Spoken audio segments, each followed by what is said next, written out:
मसीह यीशु में आज की सुबह आप सब पर सलामती हो।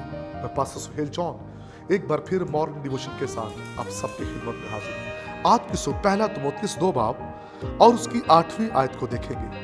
बस मैं चाहता हूँ कि मर्द हर जगह बगैर गुस्सा और तकरार के पाक हाथों को उठाकर दुआ किया करें। हालेलुया। खुदा के लोगों, पौलुस रसूल यहाँ अपने दिल की ख्वाहिश को पेश कर रहा है और कहता मैं चाहता हूं कि मर्द बगैर गुस्से और तकरार के हर जगह क्या करे, पाक हाथों को उठाकर दुआ करे। इस आयत के अंदर हमें 2 चीजें खूबसूरत नजर आ रही हैं। पहला हिस्सा कि हमें गुस्से के अंदर दुआ नहीं करनी, और सेकंड ये है कि हमें पाक हाथों को उठाकर दुआ करनी है। फर्स्ट को देखेंगे, खुदा के कलाम में लिखा है कि गुस्से के अंदर दुआ ना करें। तो जब हम चर्च में आए तो फिर वहां गुस्सा और नफरत अपने दिल में रखकर हमें दुआ करने की जरूरत नहीं है, और ना किसी को हकीर समझना चाहिए।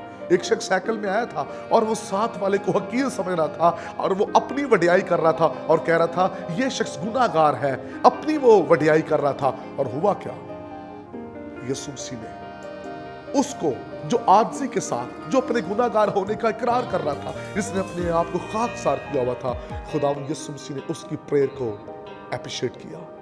खुदा के लोगों, हम चर्च में आते हैं और हमारी चर्च के अंदर कहीं ना कहीं किसी न किसी से लड़ाई झगड़े होते हैं। हम चर्च खत्म होता है उनसे हाथ भी नहीं मिलाते, और अगर हमें दुआ का मौका मिले तो हम गुस्से में फिर दुआ कर रहे होते हैं। कुछ लोग अपने खादम के साथ खुश नहीं होते, गुस्से में होते हैं।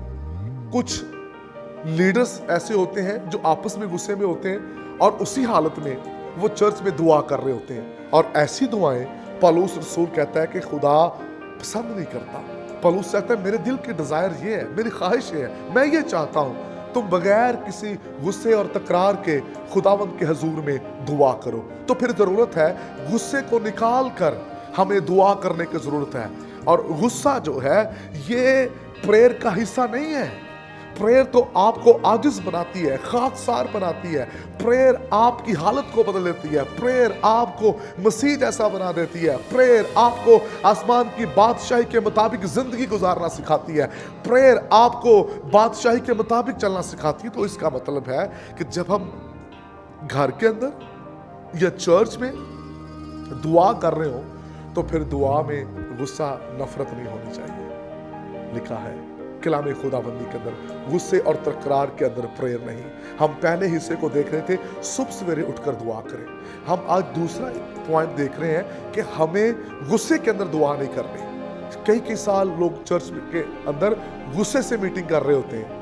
वो चर्च में आते हैं लेकिन दिलों में गुस्सा और नफरत होता है। उसी हालत में वो दुआ करते हैं, उसी हालत में परस्तिश, उसी हालत में वो कलाम सुनते हैं और चले जाते हैं। और ऐसी रिफाकत, ऐसी दुआएं तब्दीली का सबब नहीं बनती। वो दुआएं जिनके अंदर मोहब्बत है, वो दुआएं जिनके अंदर शादमानी, खुशी है, आंसू हैं, वो दुआएं रंग लाती हैं। खुदा इस कलाम की वसीला से आपको बरकत दे। मेहरबान कादर मुतले खुदा, आज सुबह का पैगाम बहुत से बहन भाइयों की हालत को बदले, गुस्से और नफरत से निकल कर लोग यीशु तेरे साथ रिफाकत रखें। यीशु नाम में।